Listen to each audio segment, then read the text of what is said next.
بسم اللہ الرحمن الرحیم الحمد للہ رب العالمین والعاقبۃ للمتقین والصلاة والسلام علی اشرف الانبیاء والمرسلین وعلی آلہ واصحابہ اجمعین اما بعد قال اللہ تعالی فی القرآن المجید والفرقان الحمید اعوذ باللہ من الشیطان الرجیم بسم اللہ الرحمن الرحیم وما كان المؤمنون لينفروا كافة فلولا نفر من كل فرقة منهم طائفة ليتفقهوا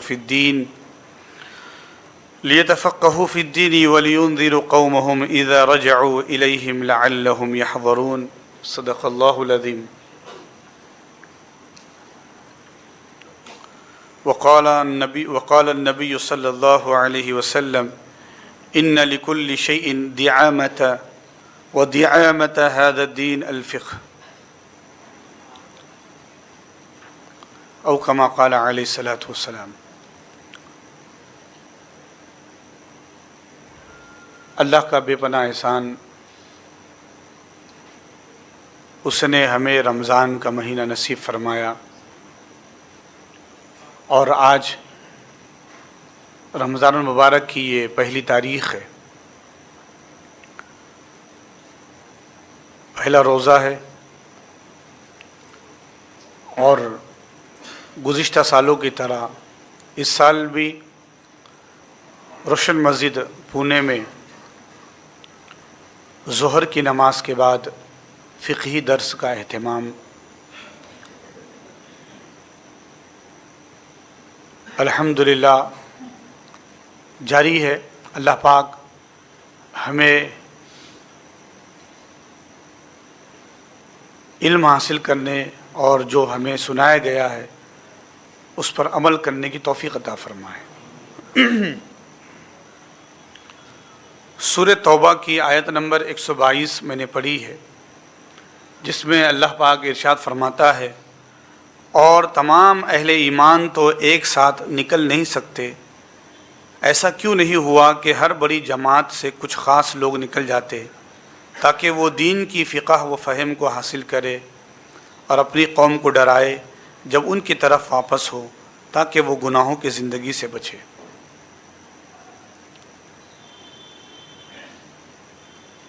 پھر ایک حدیث میں آتا ہے جو بخاری شریف کی حدیث ہے، باب العلم اور فقہ میں ہے،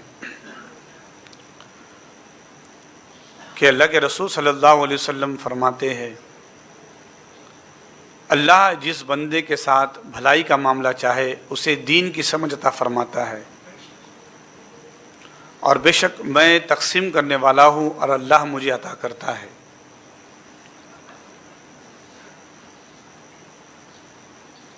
جامع الاحادیث، جامع الکبیر اور کنز العمال کی ایک روایت ہے جس کے راوی سیدنا ابو ہریرہ ہے. وہ روایت کرتے ہیں کہ رسول کریم صلی اللہ علیہ وسلم نے فرمایا، ہر چیز کا ایک ستون ہوتا ہے اور دین کا ستون تو فقہ ہی ہے. یہ فقہ ہے کیا؟ تو فقہ کی اصل اور اس کی اہمیت قرآن سے ثابت ہے. سورہ آل عمران آیت نمبر 79 میں اللہ فرماتا ہے، اور تم اللہ والے بن جاؤ کیونکہ تم کتاب الہی کی تعلیم دیتے ہو اور خود بھی اسے پڑھتے ہو. امام بخاری رحمۃ اللہ علیہ اس آیت کی تفسیر میں ذکر فرماتے ہیں، وقال ابن عباس کونوا ربانیین حکماء الفقہاء. حضرت عبداللہ ابن عباس رضی اللہ تعالی عنہما نے فرمایا کہ کونوا ربانیین کا معنی یہ ہے کہ تم حکمت و بصیرت والے، فقہ اور استنباط والے بن جاؤ.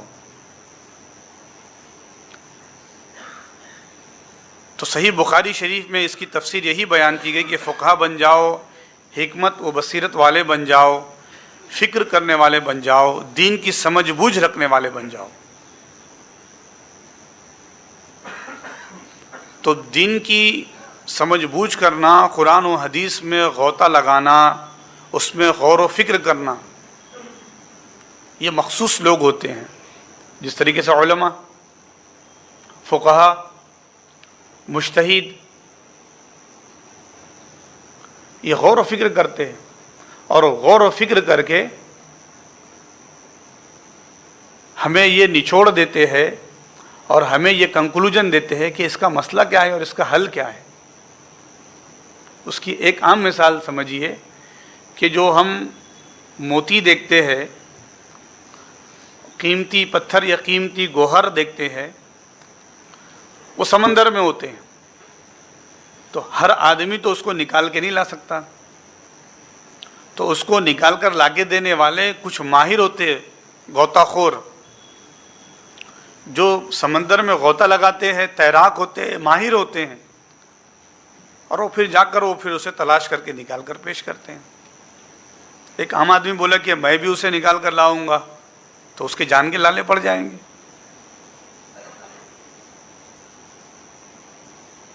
تو جو ماہر ہے وہی اس کی بساط رکھتا ہے۔ تو اسی طریقے سے علم ایک سمندر کی طرح ہے، اس میں غور و فکر کرنے والے قرآن و حدیث کی روشنی میں وہ مخصوص لوگ ہوتے، کونوا ربانیین، جو سورہ آل عمران کی آیت نمبر 79 ہے۔ تو اس میں امام بخاری رحمۃ اللہ علیہ فرماتے وہ حکماء ہے، وہ فقہا ہے جو غور و فکر کرتے ہیں۔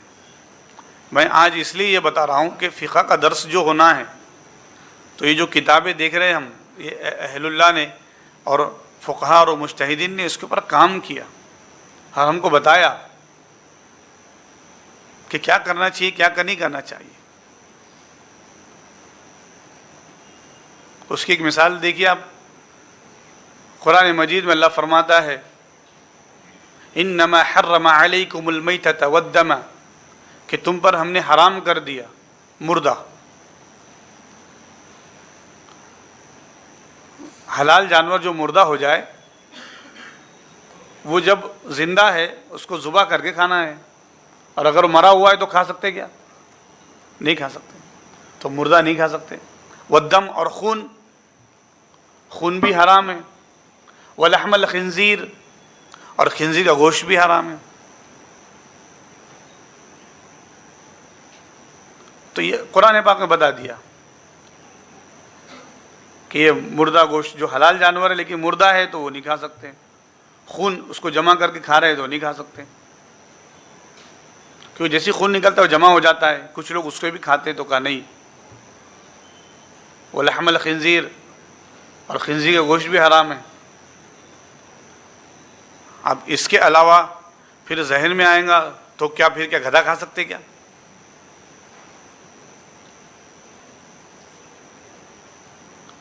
خنزیر کے علاوہ اور جو جانور ہے، بارہ سنگھا ہے اور بہت سارے ایسے جانور ہیں جو 4 پیر کے جانور ہیں، وہ کھا سکتے کیا؟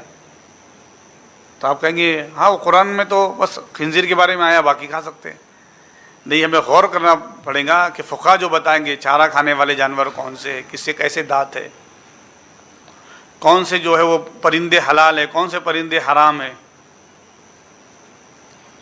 وہ قرآن و حدیث میں غور و فکر کر کے ہمیں بتائیں گے کہ کون سے جانور کھانا چاہیے، کون سا پرندہ کھانا چاہیے۔ ہر پرندے اڑ رہے ہیں، بھئی کبوتر حلال ہے، چیل کیوں حرام ہے؟ کوا کیوں نہیں کھا سکتے؟ بگلا کیوں نہیں کھا سکتے؟ تو یہ فقہا بتائیں گے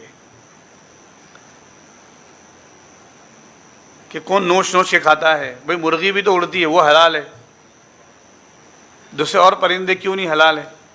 تو یہ تو ایک مثال ہے، ایسی کئی مثالیں ہیں، ہزارہ مثالیں۔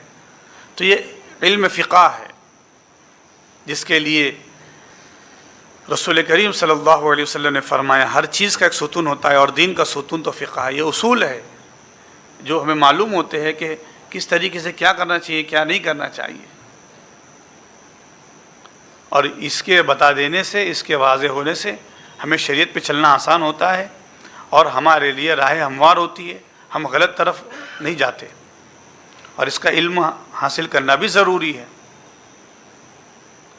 ہاں، اس کے اوپر پوری مہارت و فقہ کا کام ہے۔ جیسے ہم نماز پڑھ رہے ہیں، روزہ رکھ رہے ہیں، تو روزے کے مسائل ہمیں معلوم ہونا چاہیے۔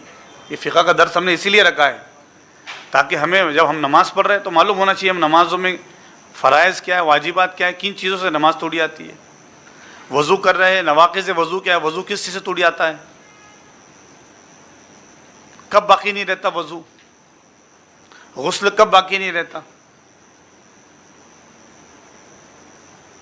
ہاں، کون سے پانی سے کرنا چاہیے، کون سے پانی سے کرنا نہیں چاہیے، وضو کون سے پانی سے کرنا چاہیے، کون سے پانی سے نہیں کرنا چاہیے، یہ فقہا بتائیں گے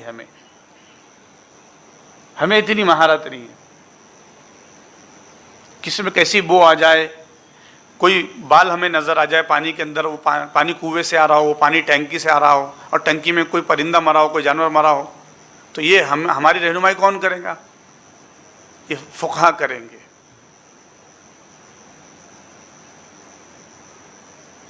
جو اسلامک لاء کے بہت ماہرین ہیں انہیں کہتے ہیں فقہا، فقیہ، اسلامی قوانین۔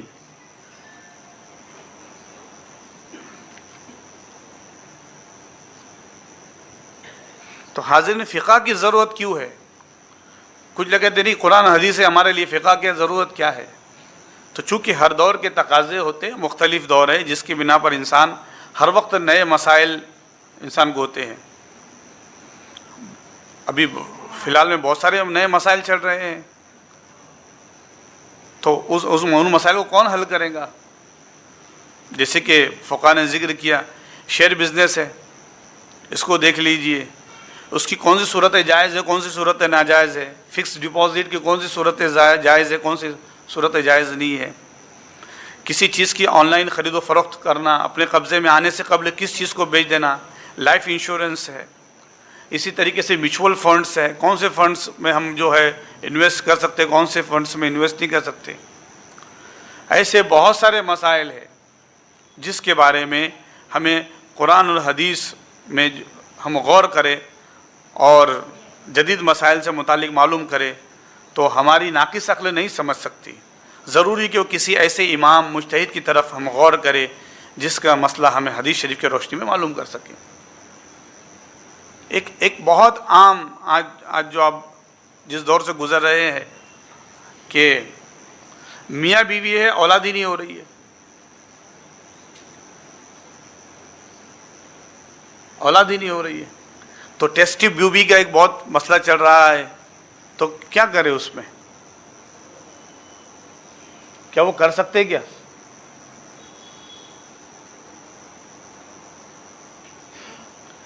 کہ مرد کا وہ جو خاص لکوڈ ہے، اس کے کچھ عناصر ہے، وہ خاتون کے رحم میں پہنچا دیے جائے اور پھر رحم میں وہ بچہ پلے، تو کیا شریعت میں اس کی اجازت ہے؟ تو یہ نئے جدید مسائل ہے، تو فقہا کے پاس جائیں گے تو آج کے جو جدید فقہا ہے وہ غور کریں گے اور قرآن حدیث میں دیکھیں گے، ہاں قرآن میں آیا ہے کہ آدمی اپنی کھیتی میں ہی ہل چلا سکتا ہے، دوسری کی کھیتی میں ہل نہیں چلا سکتا۔ تو بیوی ہے تو اسی کے شوہر کا اس کو لکوڈ اس کے رحم میں جائے گا، اس کے عناصر جو ہے، سپم جو ہے وہ اسی کے رحم میں جائیں گے۔ خاتون کسی اور کا استعمال نہیں کر سکتی کیونکہ وہ ہل کسی اور کا، کھیتی کسی اور کی۔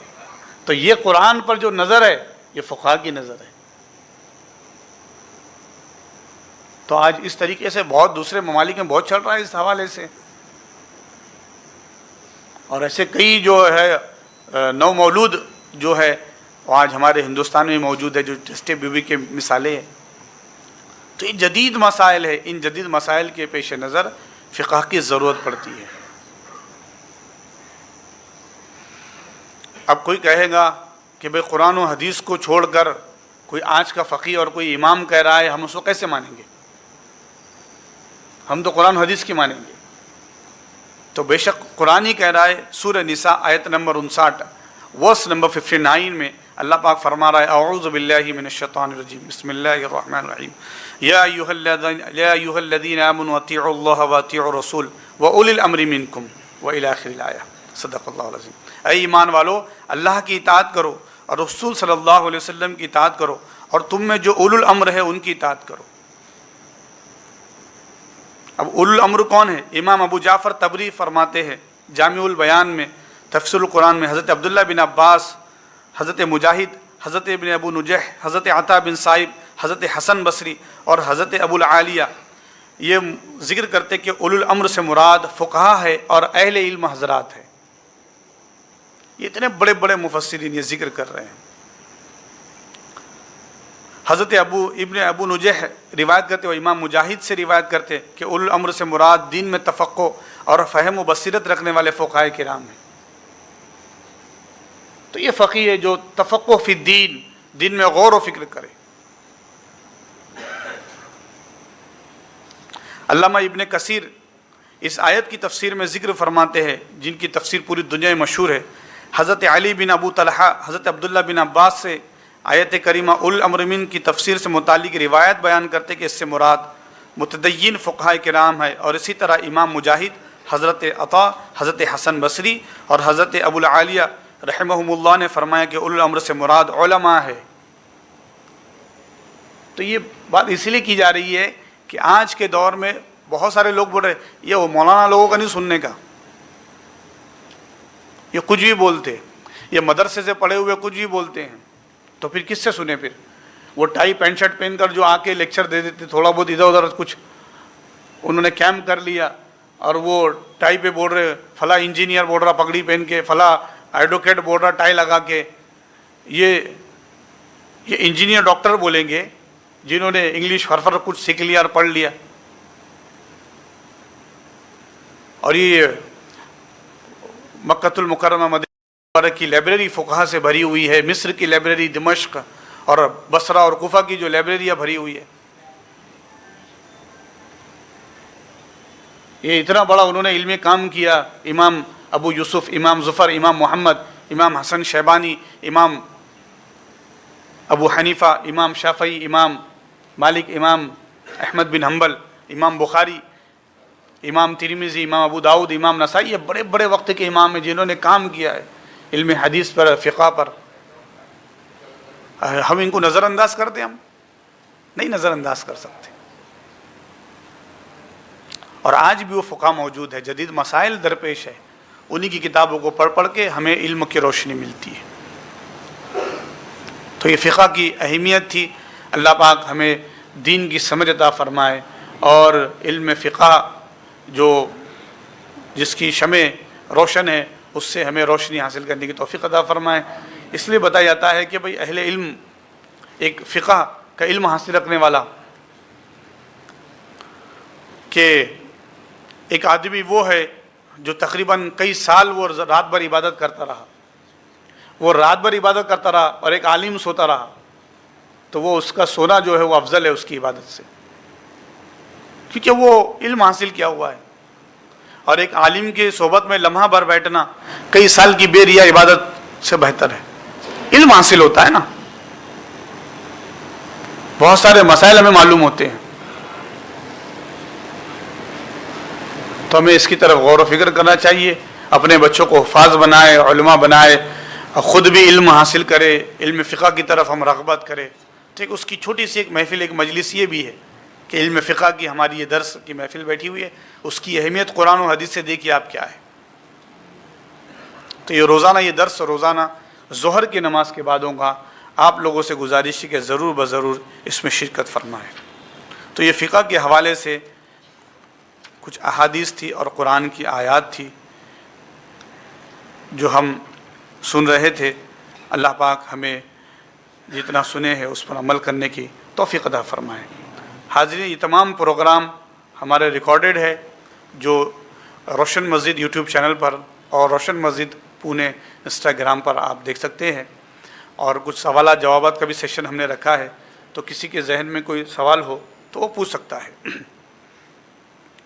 تو کچھ سوالات ہیں جو انسٹا پر آئے تھے، اس سوالات کے جواب میں پہلے دے دوں تو ہو سکتا ہے آپ کے ذہن میں کچھ اور سوالات پیدا ہو، اور انشاءاللہ کوشش رہیں گی جو حضرات آن لائن بھی دیکھ رہے ہیں ریکارڈڈ پروگرام، تو جو درس جس ٹاپک سے ریلیٹڈ ہے کوشش کرے کہ اسی ٹاپک سے ریلیٹڈ کوشچن کرے۔ جس طریقے سے ہم وضو کے مسائل ہوں گے، غسل کے مسائل ہوں گے، عقائد کے حوالے سے جو بھی ہم معلومات دیں گے یا دینی شرعی گفتگو ہوں گی، تو اس حوالے سے ہی جو ہے وہ سوالات بھی کرے۔ انشاءاللہ زکوٰۃ کے حوالے سے بات ہوں گی تو زکوٰۃ کے حوالے سے جو ہے آپ سوال کریں گے، کبھی انشاءاللہ روزوں کے حوالے سے بات ہوں گی تو روزوں کے مسائل کے حوالے سے گفتگو کریں گے۔ تو کچھ جو ہے سوالات آئے تھے تاکہ وہ لوگوں تک جواب پہنچ جائے. ایک صاحب نے آن لائن یہ جو سوال کیا ہے کہ پہلی تراویح کسی وجہ سے چھوٹ جائے تو آگے کیا کریں؟ تو تراویح یہ سنت ہے اور سنت کی قضا نہیں ہوتی، اسی لیے ہمیں چاہیے کہ اسی دن ادا کریں. اس کی قضا نہیں ہوتی ہے، فرض کی قضا ہے اور واجب کی قضا ہے. تو اسی میں ایک سوال ہے جو اس میں جواب آ جائے گا کہ کب تک ہم تراویح ادا کر سکتے ہیں. تو عشاء کی نماز کے بعد تراویح ہے، تو تراویح اور عشاء کی نماز آپ تہجد کے وقت تک پڑھ سکتے ہیں. تو ابھی فی الحال میں جو ہمارا وقت چل رہا ہے تہجد کا، صبح 5:32 آخری وقت ہے. جیسے ہی 33 شروع ہوں گا، مارننگ 5:33 بولے تو فجر کا وقت شروع ہو رہا ہے، پھر عشاء کا وقت ختم ہو گیا، تہجد کا وقت ختم ہو گیا، صبح صادق کا وقت کا آغاز ہو گیا. تو اس سے پہلے پہلے آپ عشاء پڑھے، تہجد پڑھے، نفل پڑھے، جو بھی پڑھنا ہے آپ کو. اب جو ہے وہ فجر کا وقت کا آغاز ہو چکا ہے. تو اسی لیے تہجد بھی پڑھے اور تراویح بھی جو تنہا پڑھنا چاہتا ہے، کسی وجہ سے چھوٹ گئی ہے تو وہ اس سے پہلے پہلے پڑھ سکتا ہے، لیکن اس کے بعد جو ہے اس کی تراویح کی قضا نہیں ہے. تراویح کا کیا وقت اور کب تک ہوتا ہے وہ بھی ہم نے بتا دیا. کیا قرآن کا انگلش ترجمہ پڑھ سکتے ہیں؟ کیا یہ بھی عبادت ہے؟ بالکل، قرآن مجید کو دیکھنا بھی عبادت ہے، اس کو دیکھنا بھی ثواب ہے. جو جتنی دقت سے پڑھتا ہے، حدیث میں آیا اس کو اتنا ثواب ملتا ہے. تو لیکن کوشش کرے کہ قرآن مجید کو واقعی عربی میں پڑھے. اگر کوئی انگلش میں پڑھ رہا ہے، اس کا ٹرانسلیشن پڑھ رہا ہے تو الحمدللہ اس کو، بے شک اللہ پاک کوئی زبانوں کا محتاج نہیں، تو آپ جس زبان میں بھی پڑھیں گے وہ عبادت میں شامل ہوں گا. لیکن یہ ہے کہ وہ قرآن ہی پڑھے، اور قرآن جو ہمارے علماء نے ہمارا ترجمہ کیا ہے وہ علماء کو پڑھے. ورنہ اللہ معاف کرے آج ایسے اپلیکیشن بھی آ گئے، قادیانیزم جو فتنہ ہے مرزا غلام قادیانی کا، انہوں نے بھی، وہ احمدی مسلم اپنے آپ کو بولتے ہیں، انہوں نے بھی قرآن پاک کا غلط ترجمہ کیا ہے، بہت سارے انہوں نے ٹرانسلیشن کیا ہے. تو علماء سے معلوم کریں کہ کون سے تراجم ہیں. الحمدللہ ہر ترجمہ موجود ہے، وہ صحیح ترجمہ معلوم کرنے کی آپ کوشش کریں. روزے کی حالت میں داڑھی کر سکتے ہیں کیا؟ ہے نا، یہ داڑھی بنانا. تو روزے کے بغیر حالت میں بھی جو ہے، روزہ نہیں بھی ہے تو داڑھی کو نہیں کاٹ سکتے. البتہ تراش خراش کرنا ہے شرعی طریقے سے تو ایسی ہونا، جو شرعی حدود بتائے گئے داڑھی کے، آپ اس کے علاوہ کر سکتے ہیں. بال ترشوا سکتے ہیں، روزے کی حالت میں ناخن کاٹ سکتے ہیں آپ. لیکن جو فقہاء نے، علماء نے بتایا ہے کہ داڑھی رکھنا ہے، اور یہ حصہ داڑھی ہے، کان کی لو سے لے کر نیچے تھوڑی تک، اور اس سمت یہ پوری داڑھی ہے. اس کے علاوہ روزے کی حالت میں اگر اس کو کاٹتا ہے تو وہ تو بغیر روزے کی حالت میں بھی نہیں کاٹ سکتے، اس لیے کہ سنت رسول اللہ ہے، اور تواتر کے ساتھ تمام نبیوں نے جو ہے وہ داڑھی رکھی ہے، نبیوں کی سنت ہے، نبی کریم صلی اللہ علیہ وسلم کی سنت ہے. البتہ بال ترشوا سکتے ہیں روزے کی حالت میں. ایک سوال یہ کیا ہوا ہے، بنا سحری کے روزہ رکھ سکتے ہیں کیا؟ تو سحری سنت ہے اور روزہ فرض ہے. اب آپ ایسا سوئے کہ آپ سحری میں نہیں اٹھ پائے، سحری سنت ہے. رسول اللہ نے فرمایا کہ سحری میں برکت ہے، سحری کیا کرو، اس میں خیر ہے.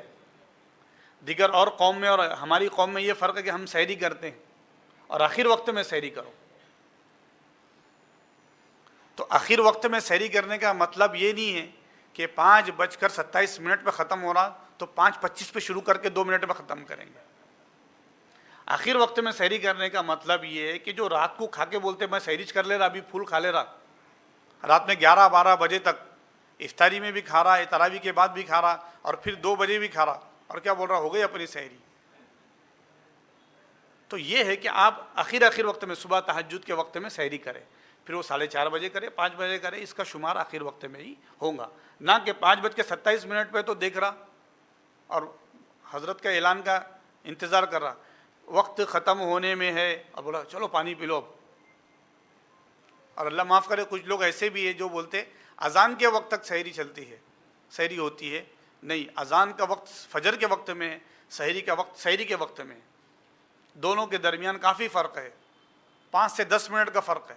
اور آپ اذان کے وقت تک کوئی کھاتا ہے تو اس کا روزہ جاتا ہے۔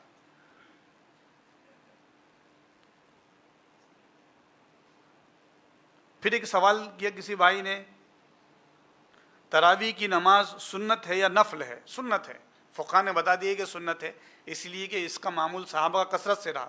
اللہ کے رسول صلی اللہ علیہ وسلم دو روز تک آئے، پھر دھیرے دھیرے صحابہ بڑھتے گئے، الگ الگ پوری حدیثی کتاب ہے اس حوالے سے۔ تیسرے روز جب صحابہ نے انتظار کیا تو اللہ کے رسول نہیں تشریف لائے، پھر صحابہ خود جمع ہو گئے، تو حضرت عمر نے، اللہ کے رسول نے فرمایا یہ کیا ہو رہا ہے، کیا پڑھ رہے؟ تو کہا یا رسول اللہ جو آپ رمضان میں پڑھ رہے تھے ہم اس کو پڑھ رہے ہیں۔ تو فرمایا بہت اچھی بات ہے، یہ میں اس لیے نہیں آیا کہ یہ تم پر فرض نہ ہو جائے، اس لیے میں تواتر کے ساتھ نماز میں نہیں آیا۔ تو تراویح یہ سنت ہے۔ ایک چیز اور پوچھی گئی سوال میں، کیا ناپاکی کی حالت میں روزہ رکھ سکتے ہیں کیا؟ تو جو خواتین کے جو معاملات ہوتے ہیں ماہواری، اس کے علاوہ اگر کوئی ناپاکی ہے، مرد کی یا عورت کی ناپاکی، اور تو بہتر ہے کہ یہ پاکی حاصل کر کے سحری کرے، اور اگر پاکی حاصل کرنے میں ڈر ہوتا ہے کہ سحری کا وقت چلا جائے گا تو کم از کم وضو کر کے سحری کر لے، ورنہ سحری ہو جائے گی، سحری ہو جائے گی۔ لیکن وہ ناپاکی کو دیکھتے ہوئے، یا جو چاہے وہ غسل کی ناپاکی ہو یا پھر وضو چھوٹی ناپاکی ہے، اور آپ نے سحری کر لی تو آپ کا روزہ ہو جائے گا۔ کوئی ایسے حالت میں کہ ناپاکی میں رہا کوئی مرد یا کوئی خاتون ان ایام کے علاوہ اور وہ سوئے رہے تو بغیر سحری کے بھی روزہ ہو جائے گا، اور پھر بعد میں وہ غسل کر کے فجر پڑے۔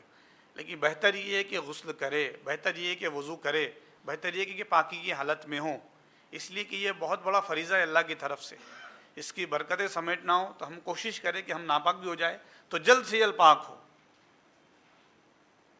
اس لیے کہ روایات میں آتا ہے جتنا وقت ناپاکی کا ہوتا ہے شیطان ہمارے ساتھ ہوتا ہے۔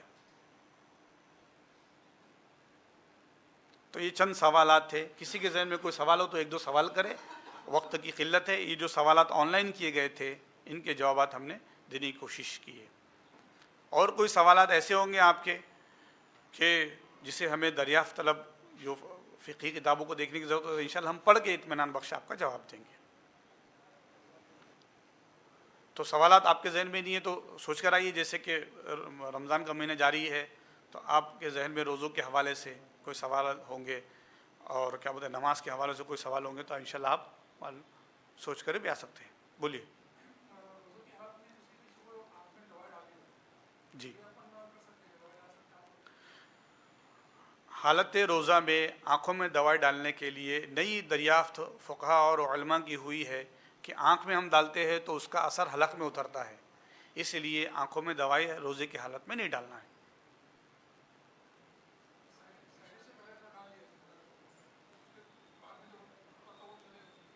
بہتر یہ ہے کہ رات میں ڈالیں ہم، کیونکہ وقت جو ہے وہ شروع ہو جاتا ہے روزے کا، اور اس کا اثر بعد میں محسوس ہو تو وہ روزے کی حالت میں محسوس ہو رہا ہے، اس لیے ہم ایسے وقت میں کوشش کریں کہ جس کا اثر روزے میں نہ ہو، تو بہتر ہے صبح تہجد میں جلد اٹھ کے ڈالیں،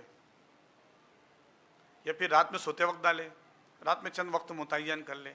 روزے کی حالت میں اس کا اثر جا رہا ہے تو روزے کے اوپر اثر پڑے گا، ثواب میں کمی آئیں گی، اور اس کا اگر اثر زیادہ محسوس ہو رہا ہے حلق میں تو فقہاء نے بتایا کہ روزے کے جانے کا خدشہ بھی ہے۔